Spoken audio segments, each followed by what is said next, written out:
আমার অত্যন্ত প্রিয় ছাত্রছাত্রীরা, তোমরা জানো যে আমি সাধারণত গ্র্যাজুয়েশনের ছাত্রছাত্রীদের জন্যই ভিডিও করি। 9, 10 বা 11, 12 বা আরও লোয়ার ক্লাসের ছাত্রছাত্রীদের জন্য সেরকম ভিডিও আমি তেমন একটা করি না। তো আজকে একটা সে নতুন ভিডিও, মানে অন্য ধরনের ভিডিও, যেটা হচ্ছে আমার নিজের স্কুল সাতবেড়িয়া হাই স্কুল। এই স্কুলের এইচএসের রেজাল্ট এবং এই স্কুলে একাদশ শ্রেণীতে ভর্তির বিষয় এবং সেখানে কি কি সাবজেক্ট পাওয়া যাবে, ছাত্ররা ভর্তি হলে কি কি সুযোগ সুবিধা পাবে, সেই সঙ্গে ভোকেশনাল সাবজেক্ট কি পাবে, বা জেনারেলে ভর্তি না হলে ভোকেশনাল এডুকেশনেও ভর্তি হওয়া যায়, এই সম্পর্কেই আমি তোমাদের আজকে বলবো। তো ভিডিওটা শুরু করার আগেই তোমাদের সকলকে বলি, চ্যানেলটা সাবস্ক্রাইব করো, প্রয়োজন হলে কিছু বলার থাকলে কমেন্ট করো, লাইক করো এবং অন্যান্যদের দেখার সুযোগ করে দেওয়ার জন্য শেয়ার করো। যাই হোক, তোমরা দেখতে পাচ্ছ যে ভিডিওতে ইএসটিডি 1956 লেখা আছে। তার মানে 1956 সালে এই স্কুলটা প্রতিষ্ঠিত হয়েছিল। গ্রামের কয়েকজন অতি উৎসাহী শিক্ষাপ্রেমী মানুষদের উদ্যোগে 1956 সালে স্কুলটা তৈরি হয়। তখন একরকম ছিল, আর যুগের সঙ্গে তাল মিলিয়ে এখন তার অনেক পরিবর্তন ঘটে গেছে। আগে বিল্ডিং ছিল না, এখন বিল্ডিং টিল্ডিং সবই হয়েছে, অত্যাধুনিক ল্যাব তৈরি হয়েছে, কম্পিউটার তৈরি হয়েছে, কম্পিউটার রুম তৈরি হয়েছে, সেখানে কম্পিউটারও রয়েছে অনেক। সেই সঙ্গে পড়াশোনার মানও অনেকটাই উন্নত হয়েছে। একটা সময় ছিল যখন কামারপুকুর মিশনের সঙ্গে পাল্লা দিয়ে আমাদের সাতবেড়িয়া হাই স্কুলের ছাত্রছাত্রীরা রেজাল্ট করত। তো মাঝখানটায় কিছুটা সেই রেজাল্টে ভাটা পড়ে কোনো কারণে। অনেক ছাত্রছাত্রীর ভর্তির সংখ্যাও অনেকটা কমে গেছিল। তারও একাধিক কারণ রয়েছে, পাশাপাশি অসংখ্য স্কুল এইচএস হয়ে গেছে বা নতুন স্কুলও তৈরি হয়েছে, আরও অন্যান্য কারণে স্কুলের ছাত্র সংখ্যা কমে গেছিল। কিন্তু বর্তমানে আমাদের স্কুল নতুনভাবে আবার জেগে উঠছে, কারণ আমাদের স্কুল নতুনভাবে সেট আপ করা হয়েছে, নতুন সাবজেক্ট নেওয়া হয়েছে একাদশ দ্বাদশ শ্রেণীতে, আর সেই সঙ্গে অত্যন্ত যোগ্য এবং দায়িত্ববান শিক্ষকদের উপস্থিতি আমাদের স্কুলটাকে আরও অনেকটা উন্নত করে তুলেছে। সর্বোপরি আমাদের প্রধান শিক্ষক মহাশয় তার ঐকান্তিক চেষ্টা আমাদের স্কুলকে একটা উন্নত জায়গায় নিয়ে এসেছে। তো যাই হোক, এবারে বিগত কয়েক বছরে আগে যেমন আমাদের স্কুলের রেজাল্ট একটু ভাটা পড়েছিল, মাধ্যমিক বা উচ্চ মাধ্যমিকে অতটা রেজাল্ট ভালো হতো না, কিন্তু বিগত 2-3 বছর ধরে আমাদের স্কুল আবার ভালো রেজাল্ট করতে শুরু করেছে।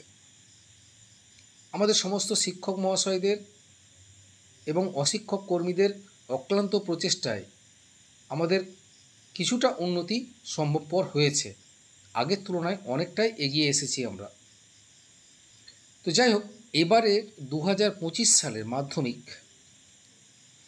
অনেকটাই ভালো রেজাল্ট হয়েছে, যদিও আমাদের যতটা আশা ছিল ততটা হয়নি, কিন্তু তবুও তুলনামূলকভাবে বিগত কয়েক বছরের তুলনায় রেজাল্ট ভালো হয়েছে। গত বছর মাধ্যমিকের রেজাল্টে হায়েস্ট হয়েছিল 681, তো এবছর একটু কম হয়েছে রেজাল্ট, টোটাল এই হায়েস্ট হয়েছে 658। আকাশ ঘোষ বলে ছেলেটি আমাদের স্কুলে 658 পেয়েছে। ছেলেটির বারাদ্বীপে বাড়ি। তো ছেলেটির উজ্জ্বল ভবিষ্যৎ কামনা করি এবং আরও বড় হোক এই আশীর্বাদ করি। তো যাই হোক, আমি যেটা বলতে চাইছিলাম যে আমাদের স্কুলে এবছর পরীক্ষা দিয়েছিল 62 জন, টোটাল 62 জন। তার মধ্যে 4 জন স্টার পেয়েছে, 600 আপ পেয়েছে, 525 আপ পেয়েছে 4 জন, ফার্স্ট ডিভিশন পেয়েছে 7 জন, আর সেকেন্ড ডিভিশন পেয়েছে 18 জন। তো এই হলো সামগ্রিক রেজাল্ট। তো আগের তুলনায় গত বছর এবং এবছর অনেকটাই ভালো রেজাল্ট হয়েছে এবং আশা করি সামনের বছর আরও ভালো রেজাল্ট হবে। এবং সামনেই উচ্চ মাধ্যমিক পরীক্ষা, উচ্চ মাধ্যমিক পরীক্ষায় রেজাল্ট ভালো হবে এই আশাই আমরা করি এবং আশা করি আমাদের আশা পূরণ হবে। যাই হোক, এবার বলি যে একাদশ শ্রেণীতে জেনারেল সেকশন এবং ভোকেশনাল সেকশন উভয় বিভাগেই ভর্তি শুরু হয়ে গেছে। এখন তোমাদেরকে কয়েকটা কথা বলি, যেগুলো হচ্ছে আমাদের স্কুলে যে ভোকেশনাল বিষয় আছে, ভোকেশনালে সাধারণত মিডিওকার এবং লোয়ার মিডিওকার ছেলেরা ভর্তি হয় এবং এখানে অল্প পরিশ্রমেই ভালো রেজাল্ট করা সম্ভব হয়। জেনারেল সেকশানে যেমন পড়াশোনা করতে হয় বেশি, আর এখানে কিন্তু অতটা পড়াশোনা করতে হয় না, শর্ট সাজেশান, সেই শর্ট সাজেশান অনুযায়ী পড়াশোনা করলেই নম্বর ভালো আসে। তো এখানে ইঞ্জিনিয়ারিং টেকনোলজি চালু আছে। ইঞ্জিনিয়ারিং টেকনোলজিতে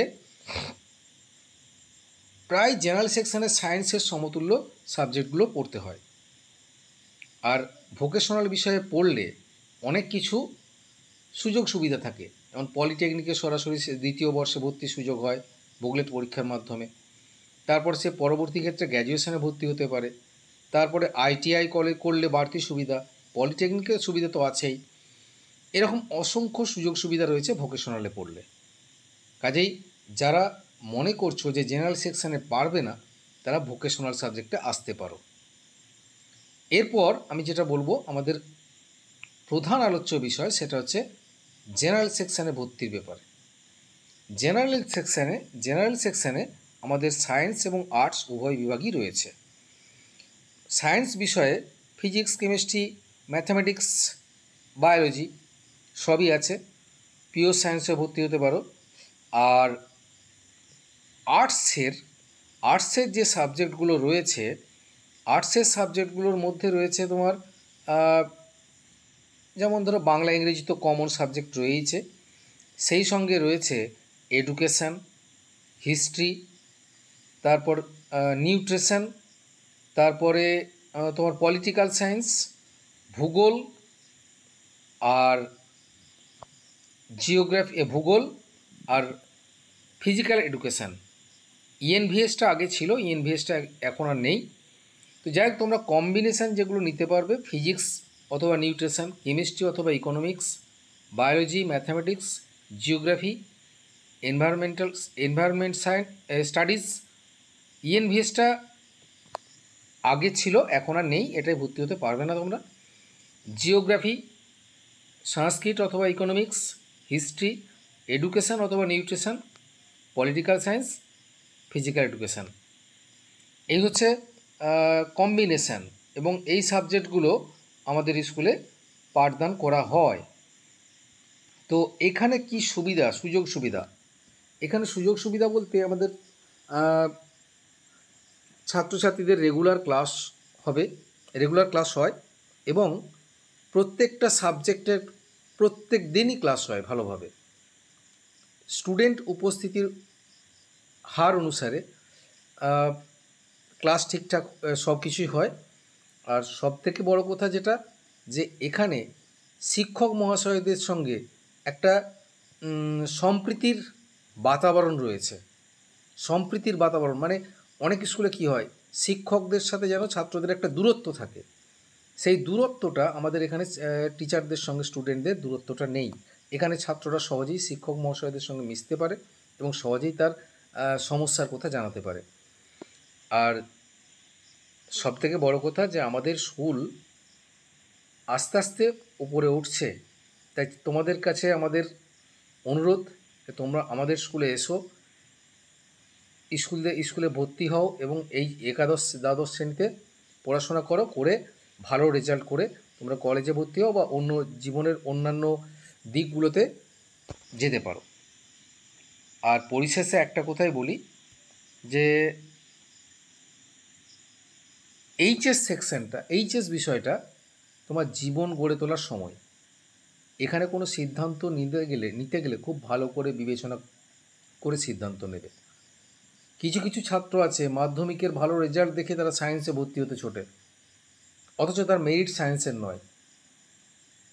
সেখানে সেই সমস্ত ছাত্রদেরকে আমি বলবো বুঝে শুনে এগোও। সায়েন্সে ভর্তি হলে আর দেখা গেল সায়েন্সের রেজাল্ট ভালো করতে পারলে না, সেখানে কিন্তু জীবনটাই গোলমাল হয়ে যায়। কাজেই সায়েন্সের মেরিট যদি না থাকে সায়েন্সে যেও না, আর্টসেই ভর্তি হও, কিন্তু তোমার নিজের পছন্দ অনুযায়ী আর্টসে ভর্তি হও। সায়েন্স সকলের ক্ষমতায় থাকে না। সায়েন্স যদি নেবার একান্তই ইচ্ছা হয়, ধরো যদি সায়েন্স নেবার ক্ষমতা নেই অথচ সায়েন্স নেবার ইচ্ছা আছে, তাদেরকে আমি বলবো তোমরা ভোকেশনালে এসো। ভোকেশনালে সায়েন্সটা একই, তুলনামূলকভাবে মানে গোত্রটা একই, মানে ইকুইভ্যালেন্ট, জেনারেল এইচএসের ইকুইভ্যালেন্ট। সেখানে তুমি সহজে জেনারেল সায়েন্সে যেমন তোমার একটু কেন ভালোই কষ্ট আছে, কিন্তু ভোকেশনাল সায়েন্সে অতটা কষ্ট নেই।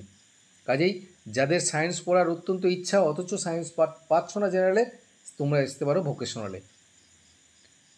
পরিশেষে আরেকবার বলি যে আমার চ্যানেলটা তোমরা সাবস্ক্রাইব করতে পারো, বা ভালো লাগলে, বা কমেন্ট করো কিছু বলার থাকলে, বা তোমরা শেয়ার করো অন্যদের দেখার সুযোগ করে দেওয়ার জন্য।